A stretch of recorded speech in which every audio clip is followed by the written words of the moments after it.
Hakim-Hakim pasal yang kedua ayat yang ke-13. Demikianlah mereka meninggalkan Tuhan dan beribadah kepada Baal dan para Asitoret.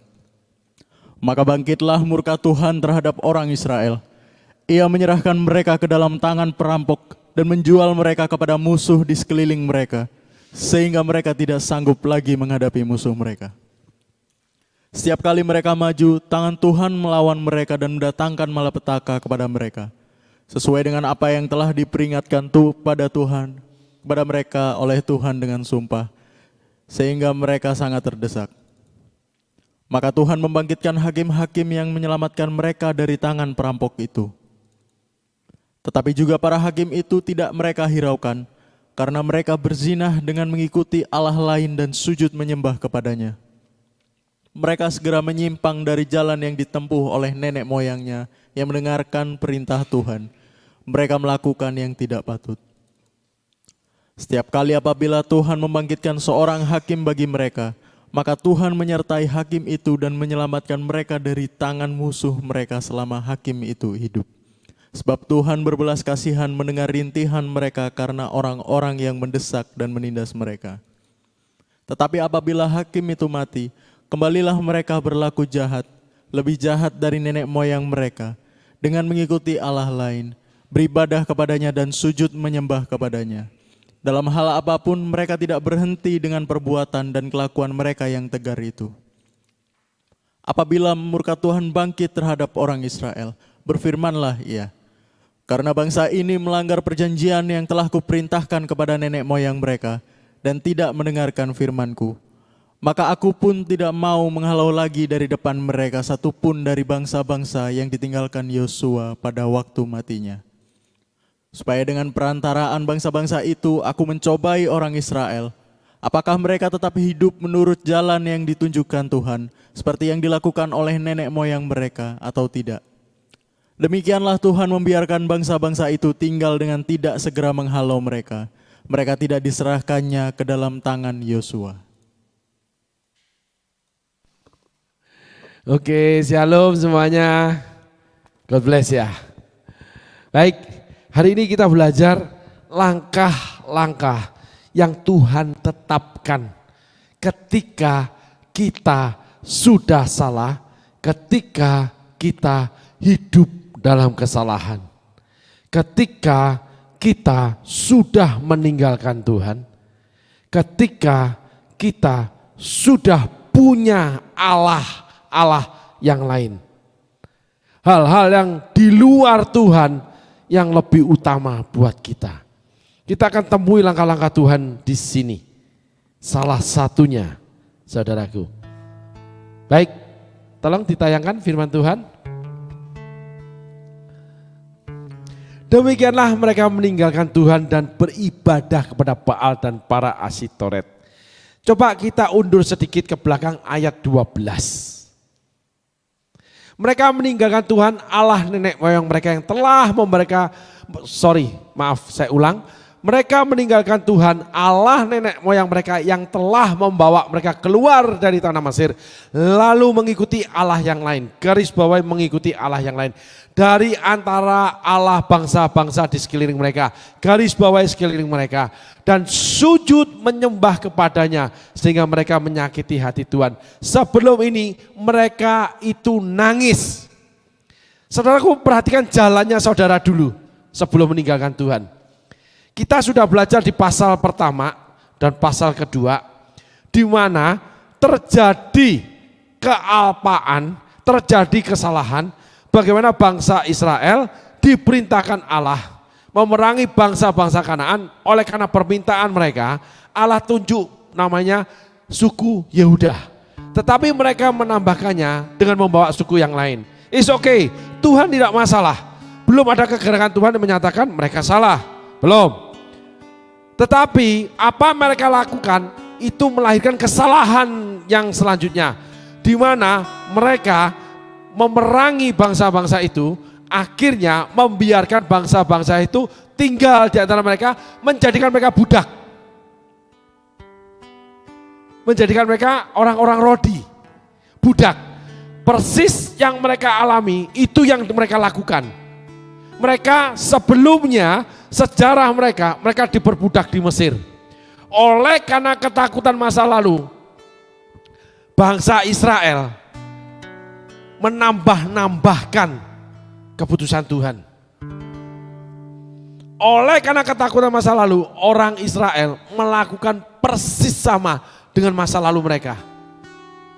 Salah satu cara iblis menghancurkan perubahan di dalam kita, karakter buah roh, karakter yang buruk menjadi baik.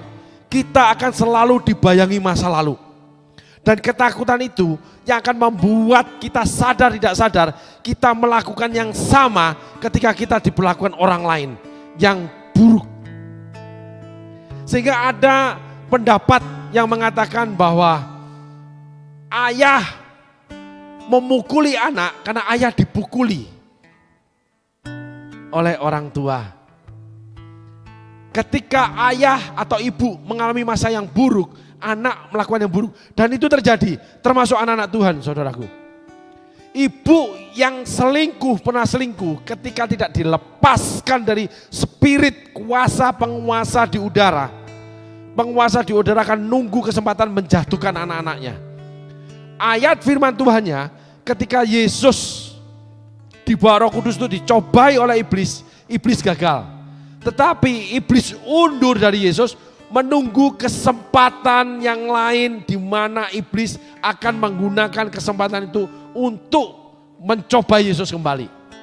Itu kehidupan selama-lamanya dialami oleh kita semua. Sehingga ketika masa lalu kita jatuh di dalam pertikaian rumah tangga, perselingkuhan rumah tangga, dosa-dosa yang belum diakui, dosa-dosa yang belum diampuni Tuhan karena tidak diakui, iblis sanggup menunggu saudara. Iblis tidak tergantung waktu, saudara. Saudara tergantung waktu, hidup di bumi, mati sudah gak ada urusan. Tetapi selama saudara hidup di bumi, iblis itu gak punya waktu untuk mencobai saudara. Sehingga masa lalu saudara itu akan menghantui saudara. Nah, oleh karena ada peran iblis di dalamnya, di mana merusak pemikiran saudara, didampingi dengan pengajaran-pengajaran dunia yang tidak beralaskan firman Tuhan, maka itu akan membawa saudara kepada duplikat. Kunci duplikat, kunci kehidupan duplikat yang membuka bukan berkat surgawi, tapi berkat duniawi. Sehingga iblis kan menjatuhkan, kenapa saya bisa bicara begini, saudaraku? Saya seringkali dari awal dibawa Tuhan sebagai konselor. Dan seringkali Tuhan membukakan, menanyakan kepada orang yang konseling dengan saya, masa lalu termasuk keluarganya. Masa lalu orang tuanya termasuk masa lalu ibu dan ayahnya, termasuk masa lalu anak ini. Kenapa dia lakukan ini? Karena story keluarganya kejadian yang sama. Sehingga perceraian namanya orang tua akan melahirkan perceraian anak apabila tidak terjadi pemutusan oleh karena kuasa Tuhan. Yaitu dosa yang diakui. Karena iblis mencatatnya, saudaraku, Tuhan itu melihat saudara. Mata Tuhan menjelajah seluruh isi bumi, mencari orang yang bersungguh hati kepadanya untuk melimpahkan kekuatannya atau kekuasaannya.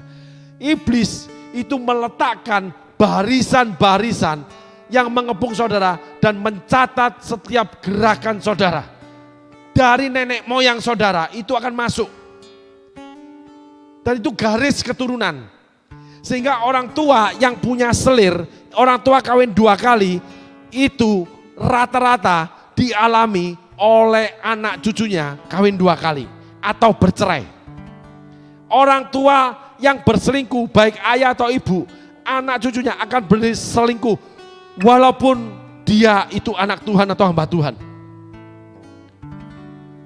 Banyak hamba Tuhan jatuh kawin cerai, jatuh perselingkuhan, ditilik di atasnya. Itu yang terjadi dalam kehidupan saya pribadi, juga beberapa orang yang dekat dengan saya.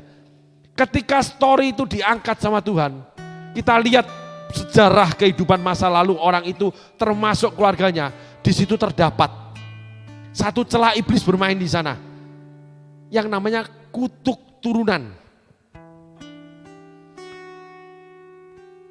Penyembahan berhala salah satunya. Saya tidak akan ungkap terlalu banyak, saya akan cuman senggol sedikit. Firman Tuhan melarang perceraian, firman Tuhan membenci perceraian, melarang pernikahan kembali kecuali mantan pasangan meninggal. Tetapi ada hamba-hamba Tuhan yang dipakai luar biasa, akhirnya bercerai dan menikah kembali. Kenapa terjadi seperti itu? Ada hamba-hamba Tuhan yang bertemu dengan Tuhannya, akhirnya bercerai dan menikah kembali. Karena pengurapan tidak membatalkan perjanjianmu dengan setan. Pengurapan tidak bisa mengobati lukamu oleh karena orang tua. Kasih yang dicurahkan Tuhan juga manusia yang akan menyembuhkan luka itu. Mau kebencian, mau kekecewaan, ketidakpuasan, memiliki pasangan yang lain itu karena pasti tidak puas, tidak cocok, timbul benci, kecewa. Itu yang dilakukan iblis. Karena dia sedang menuju perbuatan sama persis yang dilakukan orang tuamu. Kenapa? Karena itu tertulis di namanya mata batinmu yang di pikiran. Sebelum mengenal Tuhan, yaitu manusia lama. Sehingga seseorang yang mengalami kekerasan dalam hidupnya, dia akan melakukan kekerasan terhadap keluarganya. Mungkin dalam bentuk yang lain. Walaupun dia hamba Tuhan. Orang itu tidak memakai tangan, tidak memakai sabuk, tidak memakai tongkat. Tapi memakai perlakuan yang mengurung dan memaksa anak-anaknya, termasuk pasangannya. Coba saudara telusuri sejarahnya Sarai atau yang namanya istrinya Ahab, Isabel. Saudara telusuri. Coba saudara telusuri yang paling jelas tertulis cerita itu yang gampang ditangkap. Daud. Daud diperlakukan tidak baik oleh Isai. Daud dengan anak-anaknya melakukan semua termasuk Daud seperti yang dilakukan Isai. Daud lahir dari dosaku di kandung ibuku. Ada perzinahan di ibunya Daud. Di mana akhirnya Daud begitu mudah terseret berzina dengan Batseba. Kenapa? Karena Daud sudah berhasil. Berarti Isai itu berhasil. Cuman Daud dibuang menjadi gembala kambing domba. Daud punya dendam. Dan itu turun pada Absalom. Turun pada Adonia. Pertempuran kill or to be kill terjadi. Karena Daud itu dibunuh karakternya oleh kakak-kakaknya. Baca tentang Daud ketika mengirim rantangan. Direndahkan orang tua sendiri. Kepada medan pertempuran kepada kakak-kakaknya. Di mana Daud diusir oleh kakaknya. Direndahkan. Tapi oleh karena roh Allah berkuasa, maka Daud memenangkan Goliat. Tetapi setelah itu, Daud jatuh perzinahan. Daud tidak mampu mengurus rumah tangga. Kekalahan Daud. Padahal Daud cinta Tuhan, cinta keluarga.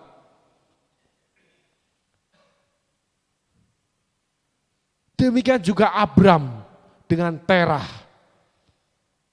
Abram lakukan terhadap Sarai. Garis keturunan itu sangat kuat. Saudaraku boleh percaya atau tidak. Enggak apa-apa. Cuman ini pengertian yang kami temui. Sehingga ketika saudara tidak berjalan baik-baik dengan Tuhan. Kalau kita mengambil merujuk daripada unsur Daud, bahwa saudara dilahirkan dari orang tua yang berpisah, orang tua punya masalah, orang tua punya skandal, orang tua yang memberi kehidupan yang tidak baik terhadap anak-anaknya, saudara berkeluarga, saudara rentan atau cenderung dengan kuat melakukan hal yang sama. Bukan karena saudara, padahal saudara sungguh-sungguh sama Tuhan, saudara betul-betul ingin hidup di dalam Tuhan, saudara betul-betul ingin menjadi anak Tuhan yang baik, tapi saudara tidak akan pernah mampu. Ketika saudara sudah berhasil, maka rumah tangga saudara akan mengalami seperti orang tua saudara. Anak saudara akan mengalami seperti orang tuanya yang alami. 3 turunan aku akan kutuk. 3-4 turunan itu saudaraku. Dan iblis berpijak di sini. Nah, ini kita bawa kepada kita bagi pasal 2. Bagaimana Allah meletakkan 7 bangsa Kanaan untuk menguji bangsa Israel apakah melekat hatinya sama Tuhan. Sehingga masa lalu saudara itu akan mengejar saudara terus ketika hubungan saudara dengan Tuhan tidak baik. Ketika saudara tidak melakukan tugas saudara dengan baik. Pada waktu senja, Daud jalan-jalan di atas sotoh istana. Pada waktu musim raja-raja pergi berperang, Daud yang ditetapkan Allah diberi tugas sebagai seorang raja. Allah yang mengangkat, Daud tidak melakukan tugas sebagai raja. Ketika sudah berhasil, Daud gemar berpesta, maka anaknya mabuk-mabukan. Daud gemar melakukan hubungan seks bebas.